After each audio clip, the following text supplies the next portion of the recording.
तो हम बात कर रहे थे केमिकल किनेटिक्स के ऊपर। केमिकल किनेटिक्स के इस लेक्चर के अंदर हम बात करेंगे सेकंड ऑर्डर रिएक्शन के ऊपर।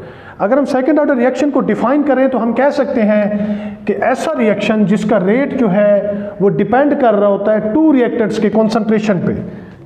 हम इसको यूं भी कह सकते हैं the sum of power of rate equation will be equal to 2। ये हमारे पास सेकेंड ऑर्डर रिएक्शन कहलाता है। अब सेकेंड ऑर्डर रिएक्शन के अंदर हमारे पास दो तरह की कंडीशंस बनती हैं, दो तरह की सिचुएशंस बन सकती हैं। पहली सिचुएशन की अगर हम बात करें,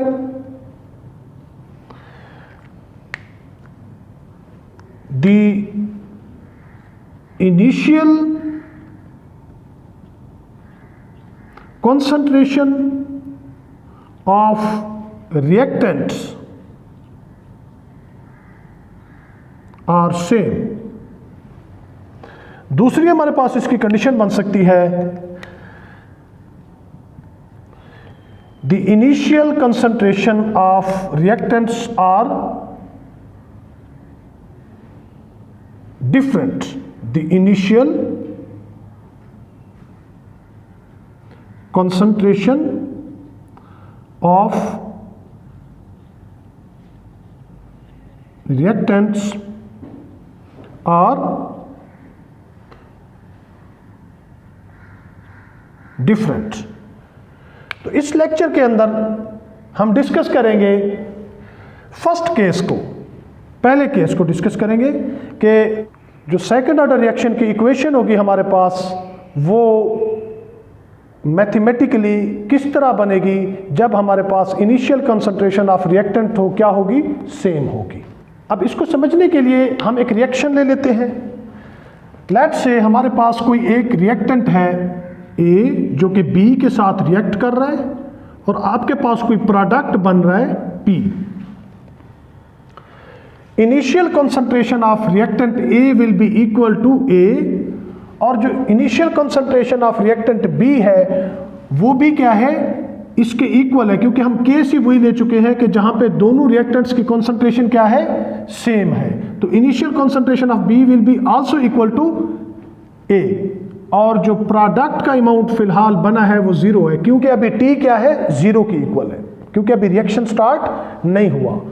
but when T is equal to T, मतलब क्या है कि टाइम जब थोड़ा सा गुजर चुका है, रिएक्शन स्टार्ट हो चुका है, at this situation the amount of product will form in equal to x.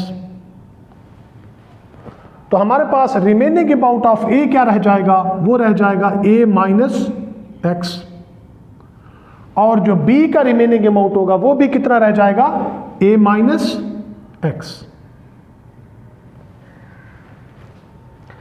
अब इस रिएक्शन के लिए रेट इक्वेशन आपके पास क्या बनेगी, रेट इक्वेशन हमारे पास क्या होती है, वो इक्वल होती है किसके, के इनटू कंसंट्रेशन ऑफ रिएक्टेंट्स। हमारे पास रिएक्टेंट्स क्या है, ए और बी। तो यहां पे हम जो रेट है इसको रिप्लेस कर सकते हैं किसके साथ, D X over D T के साथ। Rate will be equal to dx over dt। हम इसको क्यों लिख सकते हैं इसके इक्वल, क्योंकि हम यहां पे काउंट कर रहे हैं formation of product with the passage of time. Time के साथ साथ एक जो प्रोडक्ट है वो कितना बन रहा है, वो x रेट के साथ बन रहा है।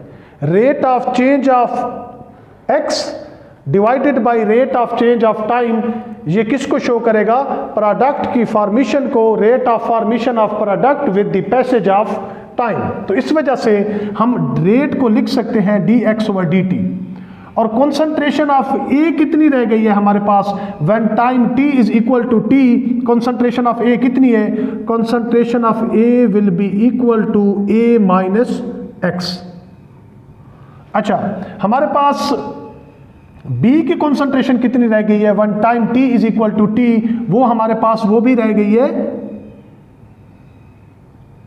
a माइनस एक्स, क्योंकि दोनों की इनिशियल कंसंट्रेशन क्या सी सेम थी और सेम अमाउंट के साथ सेम रेट के साथ वो कंज्यूम हो रहे हैं a और b। तो हम इस रेट इक्वेशन के अंदर जो हमने डिफरेंट वैल्यूज फाइंड किए हैं उनको सब्सटीट्यूट कर देते हैं। तो रेट की जगह पे हम लिख सकते हैं dx over dt is equal to k, और कॉन्सेंट्रेशन ऑफ a की जगह पे हम क्या लिख सकते हैं a माइनस एक्स, और कॉन्सेंट्रेशन ऑफ b की जगह पे हम क्या लिख सकते हैं वहां पे भी a माइनस एक्स। तो a माइनस एक्स जब a माइनस एक्स के साथ मल्टीप्लाई होगा तो ये आपके पास कुछ इस तरह से आ जाएगा, dx over dt will be equal to k into a minus X, इसकी पावर 2 हो जाएगी। अब हम क्या चाहते हैं, हम वेरिएबल्स को सेपरेट करना चाहते हैं। वेरिएबल्स हमारे पास कौन कौन से हैं, एक a माइनस एक्स वेरिएबल है जो कि चेंज हो रहा है किसके साथ, with the passage of time. तो जो x वाली इक्वेशंस के अंदर जो x वाला पार्ट है वो हमारा क्या होगा, वेरिएबल होगा, और जो टाइम वाला पार्ट होगा वो भी क्या होगा, वेरिएबल होगा। हम क्या चाहते हैं, इन दोनों को सेपरेट कर दें।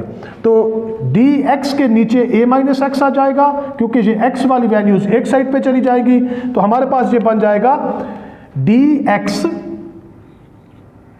Divided by a minus x, इसका square is equal to k into d T.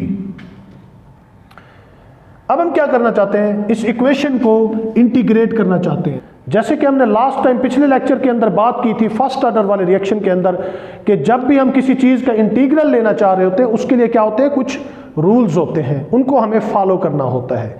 Integral का मतलब क्या होता है कि हम अगर किसी भी चीज़ के रेट को माइनर लेवल पे मेजर कर चुके हैं तो उसको हम मेजर लेवल पे अगर देखना चाहते हैं तो हमें उसके लिए क्या करना पड़ेगा, उसका इंटीग्रल लेना पड़ेगा।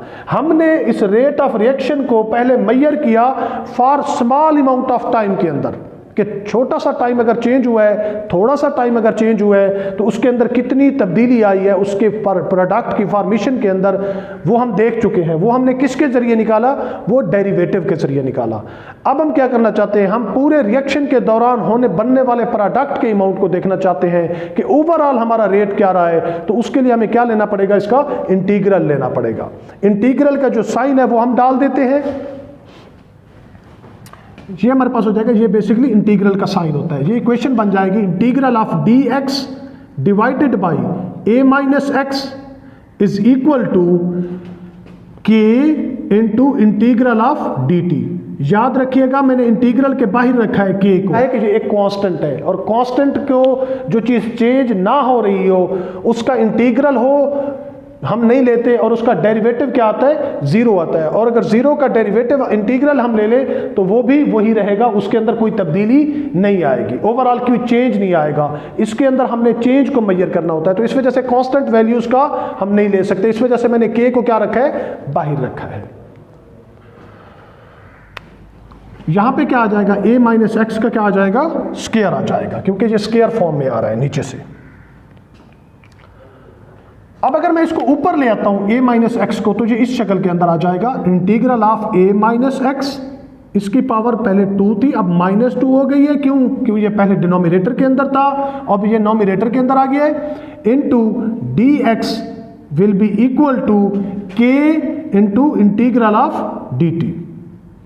अब dt के साथ जहां पे क्या लगा हुआ है, 1 लगा हुआ है, ये माइंड में रखना है। अब हमने क्या करना है कि इसका इंटीग्रल लेना है। इंटीग्रल के लिए कुछ रूल है, वो आपको याद होना चाहिए हर टाइम।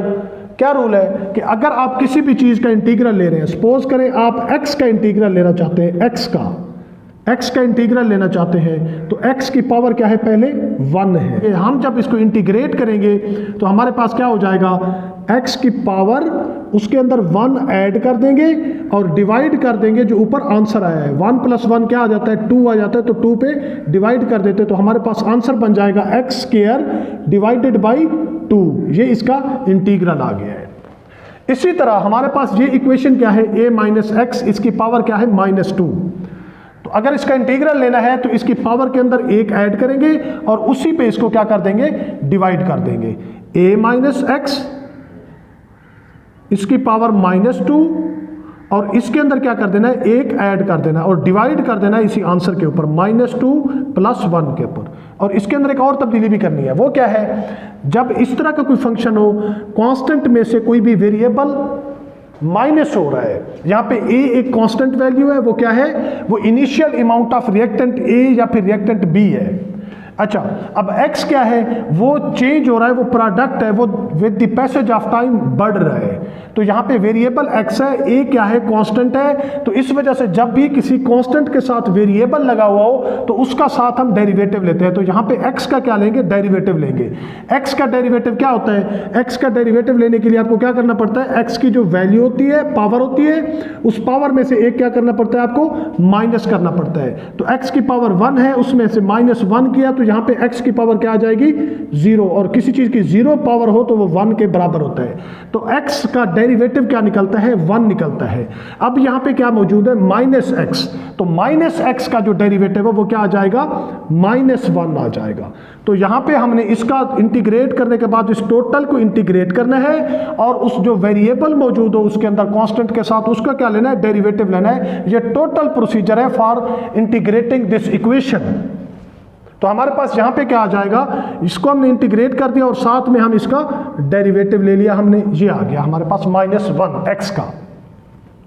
अब इस साइड पे आ जाएं, इस साइड पे हम क्या करेंगे, इस साइड पे हम जो dt है उसको इंटीग्रेट करना चाहते हैं। dt के साथ क्या लगा हुआ है, 1 लगा हुआ है। 1 क्या है, क्योंकि यहाँ पे ओवरऑल dt लगा हुआ तो इसका मतलब हम कह सकते हैं कि इसके अंदर 1 मौजूद है, अंडरस्टूड होता है वो। अब यहाँ पे क्या है, अब जो 1 होता है हम पहले ही पढ़ चुके हैं, 1 क्या होता है, x की पावर, या फिर यहाँ पे t दिया गया है तो t की पावर क्या हो जाएगा, 0। किसी भी चीज़ की पावर, जैसे कि मैंने पहले ही आपको बताया, किसी भी चीज़ की अगर पावर 0 है तो वो किसके बराबर है, 1 के बराबर है। तो हम कह सकते हैं ये जो t की पावर 0 है ये 1 के बराबर है। लेट्स से यहाँ पे अगर मैंने 1 लिखा हुआ है तो इसका मतलब है ये t की पावर 0 है। तो अब इसको इंटीग्रेट करने के लिए आपको क्या करना पड़ेगा, इसकी पावर के अंदर आपको एक ऐड करना पड़ेगा और उस आंसर पे क्या कर देना पड़ेगा, डिवाइड कर देना पड़ेगा। तो यहाँ पे आंसर क्या आ जाएगा, t डिवाइडेड बाई 1, क्यों, जो 0 + 1 t की पावर 1 बन जाएगा और नीचे भी क्या आ जाएगा, 1 आ जाएगा। तो ये हम लिखते नहीं है, तो हमारे पास यहाँ पे आ जाएगा k × t, क्योंकि dt का इंटीग्रल क्या निकलता है, t निकलता है। और इसके साथ क्या लगा देना है, +c। अब ये c क्या शो कर रहा है, ये c आपके पास कांस्टेंट है, इंटीग्रल कांस्टेंट है। इसकी जो वैल्यू होती है वो हर इंटीग्रल इक्वेशन के लिए अपनी होती है। यहाँ पे आपके पास इक्वेशन बन जाएगी a - x इसकी पावर -1 डिवाइडेड बाई -1 × -1। अब ये वाला -1 इस -1 के साथ क्या हो जाएगा, कैंसल आउट हो जाएगा। तो यहाँ पे क्या आ जाएगा, kt + c इस साइड पे। अब इसको आप रीअरेंज करें तो आपके पास ये इक्वेशन बन जाएगी 1/a - x is equal to kt + c। अब आप क्या करना चाहते हैं, अब इस इक्वेशन के अंदर आप c की वैल्यू को फाइंड करना चाहते हैं। तो c की वैल्यू को फाइंड करने के लिए हमें क्या करना पड़ेगा, इनिशियल कंडीशंस को अप्लाई करना पड़ेगा। इनिशियल कंडीशंस क्या थी, when time t is equal to 0 at this time the concentration of x will also be equal to 0, क्योंकि उस टाइम में प्रोडक्ट का अमाउंट कितना बना था, 0 बना था। तो x will also be equal to 0। अब इन दो कंडीशंस को पुट करें ऊपर जो आपने इक्वेशन बना दिया उसके अंदर, तो आपके पास c की वैल्यू निकल आएगी। क्या होगा आपके पास, 1/a - x की जगह पे 0 आ गया is equal to k × t की जगह पे क्या आ गया, 0, क्योंकि हमने अभी इनिशियल कंडीशन के बारे में बात की है। तो यहाँ पे क्या आ जाएगा, +c। यहाँ पे 0 के साथ जब k मल्टीप्लाई होगा तो ये सारा का सारा फैक्टर 0 हो जाएगा। तो इस साइड पे सिर्फ क्या बच जाएगा, c बच जाएगा, और इस साइड पे क्या बच जाएगा, 1/e। तो हम कह सकते हैं c will equal to 1/a। अब ये जो c की वैल्यू आपने फाइंड की थी 1/a, इसको पुट करें ऊपर वाली इक्वेशन के अंदर c की जगह पे, तो हमारे पास इक्वेशन बन जाएगी 1/a - x will be equal to kt + 1/a। अब यहाँ पे अगर इस इक्वेशन को देखें हम, तो हमारे पास ये इक्वेशन बन रही है, equation of straight line passing through intercept. किस तरह, अब आप इसको इस तरह देखें, हमारे पास जो मैथमेटिकल इक्वेशन मौजूद है for graph equation of straight line के लिए वो दो तरह की है, एक है y is equal to m x और दूसरी हमारे पास है y is equal to m x plus c. ये दो तरह की इक्वेशन हमारे पास होती है। अब अगर आप देखें तो ये हमारी ऊपर वाली इक्वेशन इन दोनों में से किसके साथ मैच कर रही है? 1/a माइनस एक्स ये बराबर है y के बराबर है m के जो कि स्लोप को शो कर रहा होता है, और t बराबर है x के। तो यहां पे +1/a वो जो इस इक्वेशन के अंदर मौजूद नहीं है, तो इसका मतलब है इस इक्वेशन के साथ तो हमारी इक्वेशन मैच नहीं कर रही। और इस इक्वेशन के अंदर हम देखें तो यहां पे बिल्कुल ये उसके साथ मैच कर रही है। 1/a माइनस एक्स y के इक्वल आ गया, k m के इक्वल आ गया, और t जो है वो x के इक्वल आ गया, और 1/a किसके इक्वल आ गया? c के। तो ये जो इक्वेशन हमने लिखी है, ये हमारी जो इक्वेशन है ये वाली, ये शो कर रही होती है किसको? Equation of straight line passing through intercept। ये जो ऊपर वाली इक्वेशन है ये शो करती है equation of straight line passing through origin को। ये जो नीचे वाली इक्वेशन है ये शो करती है equation of straight line passing through intercept को। तो इट मींस कि जो हमने इक्वेशन बनाई है ये इक्वेशन ऑफ स्ट्रेट लाइन है ये वाली हमारी, जो कि इंटरसेप्ट से पास होगी जब भी हम ग्राफ बनाएंगे। तो ग्राफ हम बना लेते हैं, देख लेते हैं कि हमारा ग्राफ किस तरह का आता है। ये हमारे पास आ गया y एक्सेस, ये हमारे पास आ गया x एक्सेस। हम x एक्सेस पे हमेशा इंडिपेंडेंट वेरिएबल को लेते होते हैं और y एक्सेस पे हमेशा हम डिपेंडेंट वेरिएबल को लेते होते हैं। तो यहाँ पे दो वेरिएबल्स हैं, एक हमारे पास a माइनस एक्स है और दूसरा हमारे पास टाइम है। टाइम हमेशा इंडिपेंडेंट वेरिएबल होता है, और जो a माइनस एक्स है ये डिपेंड कर रहा है किसके ऊपर? टाइम के ऊपर। तो t कहाँ पे आएगा? अलोंग x एक्सेस आएगा। ये जो a माइनस एक्स है ये कहाँ पे आएगा? y एक्सेस पे आएगा। तो a माइनस एक्स आ गया यहां पे। अब ये ग्राफ अगर ये स्टार्ट होता यहां से ओरिजिन से स्टार्ट होता, तो फिर हमारे पास ये होता equation of straight line passing through origin. अगर ये ओरिजिन के अलावा यहां से कहीं से भी स्टार्ट होता है तो फिर हमारे पास ये ग्राफ क्या कहलाएगा? Equation of straight line passing through intercept. तो हमारा ये जो ग्राफ है ये क्योंकि equation of straight line passing through intercept को फॉलो कर रहा है, हमने अभी देखा है, तो ये ओरिजिन से कभी भी शुरू नहीं होगा, ये कुछ इस तरह से शुरू होगा। यहाँ पे ये जो डिस्टेंस है ओरिजिन से लेके यहाँ तक वाला ये जो डिस्टेंस है ये इक्वल होता है किस चीज़ के? 1/a के। और हमारे पास इस ग्राफ की जो स्लोप है वो स्लोप थीटा एंगल जो है, जो को आप इस तरह फाइंड कर सकते हैं, वो किसके इक्वल होगी? वो इक्वल होगी टेन थीटा इक्वल टू के इज इक्वल टू स्लोप। मतलब कि के की जो वैल्यू है इस इक्वेशन के अंदर के की, वो किसको शो करेगी? वो स्लोप को शो करेगी। अब इस इक्वेशन को अगर हम रीअरेंज करना चाहें तो इसको हम रीअरेंज करके equation of straight line passing through origin भी बना सकते हैं। इस इक्वेशन को रीअरेंज करके हम इस फॉर्म में ला सकते हैं। तो हमने नेक्स्ट बात करनी है किसके ऊपर? हमने बात करनी है नेक्स्ट कि हम इस इक्वेशन को किस तरह चेंज कर सकते हैं equation of straight line passing through origin के अंदर। तो इस इक्वेशन को लेते हैं हम 1/a minus X is equal to K T plus 1/a। अब इस 1/a को हम इस साइड पे ले आते हैं, हमारे पास हो जाएगा 1/a minus X minus 1/a is equal to K T. अब इस इक्वेशन के अंदर हम एलसीएम लेते हैं। एलसीएम हमारे पास क्या आ जाएगा इस साइड का? a माइनस एक्स इंटू ए। जब हम डिवाइड करेंगे a माइनस एक्स इंटू ए को इसके साथ, तो हमारे पास आंसर क्या रह जाएगा? a बच जाएगा। यहाँ पे क्या बच जाएगा? a बच जाएगा। तो हमारे पास यहाँ पे आ जाएगा 1 multiplied by a is equal to a।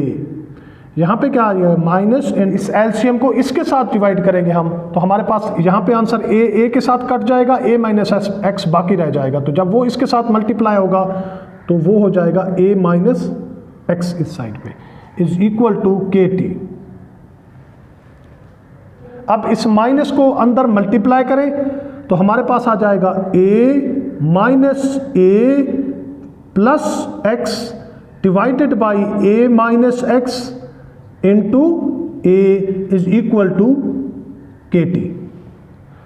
अब यहाँ पे जो a है वो a के साथ कैंसल आउट हो जाएगा, तो हमारे पास इक्वेशन बन जाएगी x will be equal to a minus x into a is equal to KT। अब इस इक्वेशन को अगर आप देखें तो एग्जैक्टली ये इक्वेशन मैच कर रही है 1 over a minus x into A is equal to KT। ये मैच कर रही है किसके साथ? y is equal to mx के साथ। किस तरह भला? हमारे पास ये जो पूरा फैक्टर है, ये वाला हमारा जो ये पूरा फैक्टर है, ये इक्वल है y के, और k इक्वल है m के, और t इक्वल है x के, तो y is equal to mx। तो ये हमारे पास एक equation of straight line passing through origin बन चुकी है। अगर अब आप इसका ग्राफ बनाते हैं तो वो आपके पास ग्राफ भला किस तरह का आएगा? वो ग्राफ कुछ इस तरह से आएगा कि आप दो कोऑर्डिनेट्स बनाएं, ये आ गया आपके पास y एक्सिस, ये आपके पास आ गया x एक्सिस। अब यहाँ पे क्या आएगा?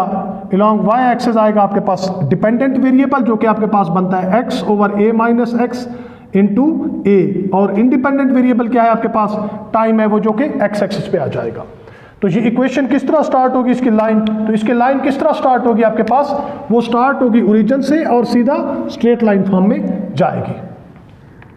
तो ये आपके पास ग्राफ बनता है equation of straight line passing through origin के लिए इस इक्वेशन का। नेक्स्ट स्टेप के अंदर हम क्या करते हैं? यूनिट ढूंढते हैं किसके? रेट कांस्टेंट k के।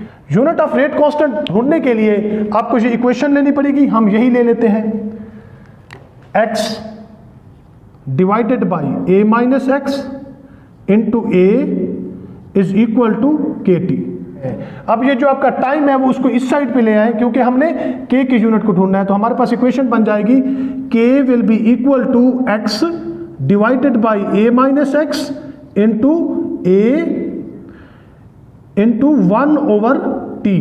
अब इन सब के यूनिट्स लिख दें। अब ये जो x है इसके यूनिट क्या होते हैं? क्योंकि ये कॉन्सेंट्रेशन है तो इसके यूनिट हमारे पास हो जाएंगे मोल पर dm क्यूब। अब नीचे a माइनस एक्स, ये भी कॉन्सेंट्रेशन है, इसके यूनिट भी क्या होंगे? मोल पर dm क्यूब। हमारे पास ये जो a है ये भी क्या है? आपके पास कॉन्सेंट्रेशन है, तो इसके यूनिट भी क्या बन जाएंगे? मोल पर dm क्यूब। ये 1 मोल पर dm क्यूब इस मोल पर dm क्यूब के साथ क्या हो जाएगा? कैंसल हो जाएगा। और यहाँ पे t क्या आ गया? इसके यूनिट क्या होंगे?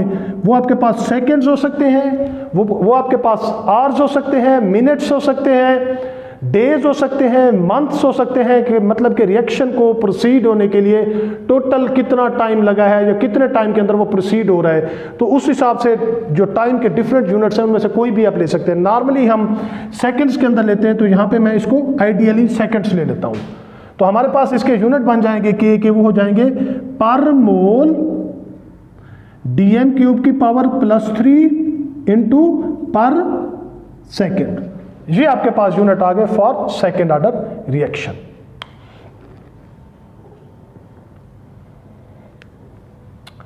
नेक्स्ट हम बात करेंगे हाफ लाइफ की।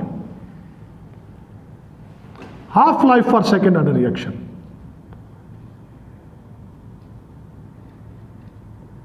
हाफ लाइफ क्या होती है? हाफ लाइफ आपके पास होती है कि किसी भी रिएक्शन के अंदर कितना टाइम रिक्वायर होगा उस रिएक्शन को कि उसके 50% रिएक्टेंट्स चेंज हो चुके हों प्रोडक्ट के अंदर। इस बात का मतलब है कि किसी भी केमिकल रिएक्शन के दौरान रिएक्टेंट्स के 50% को प्रोडक्ट में चेंज होने के लिए जो टाइम रिक्वायर होगा वो आपकी क्या कहलाएगी? उस रिएक्शन की हाफ लाइफ कहलाएगी।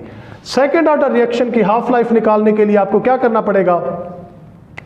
टाइम जो है t, उसके लिए आपको क्या लेना पड़ेगा? t 1/2, क्योंकि हमारे पास हाफ टाइम है। ये रिएक्शन को 50% जो है बन चुका होगा प्रोडक्ट, रिएक्शन 50% कंप्लीट हो चुका होगा और हमारे पास 50% आपका बाकी होगा। तो यहाँ पे टाइम को आप क्या लेंगे? t 1/2। जो आपके पास x है वो क्या है? Amount of product with the passage of time. तो हमारे पास जो प्रोडक्ट होगा इस टाइम के अंदर वो कितना होगा? a/2, क्योंकि 50% प्रोडक्ट बन चुका होगा।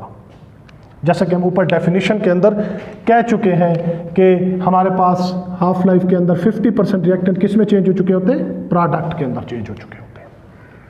तो इन सारी चीज़ों को पुट करें, जो हमारी इक्वेशन बनी है उसके अंदर, इस इक्वेशन के अंदर हमारे पास क्या हो जाएगा, x जहाँ जहाँ पे भी मौजूद होगा वहाँ पे a/2 हम लगाते जाएंगे, और जहाँ पे t मौजूद होगा वहाँ पे हम क्या लगाएंगे, 1/2। तो ये इक्वेशन हमारे पास है x की जगह पे क्या आ गया 1/2 डिवाइडेड बाई, यहाँ पे नीचे क्या मौजूद है a माइनस एक्स, तो a माइनस a/2 into a is equal to k t 1/2। ये इक्वेशन बन गई है। जहां जहां पे भी इस इक्वेशन के अंदर x मौजूद था, जस्ट हमने वहां पे क्या लगा दिया, a/2 लगा दिया, और t के साथ भी 1/2 लगा दिया। बाकी सारी चीजें वही की वही वैसे हैं हमारे पास। तो ये क्या हो जाएगा हमारे पास, अगर हम इसको सिंप्लीफाई करें, सबसे पहले हम नीचे से इसको सिंप्लीफाई कर लेते हैं। नीचे हमारे पास क्या मौजूद है, a माइनस a/2। यहां पे जो हमारे पास इसका एलसीएम निकलेगा वो क्या निकलेगा, वो निकलेगा 2। तो यहां पे जब ये इसके साथ मल्टीप्लाई होगा तो हमारे पास हो जाएगा 2a, यहां पे क्या आ जाएगा minus a into a is equal to k t 1/2।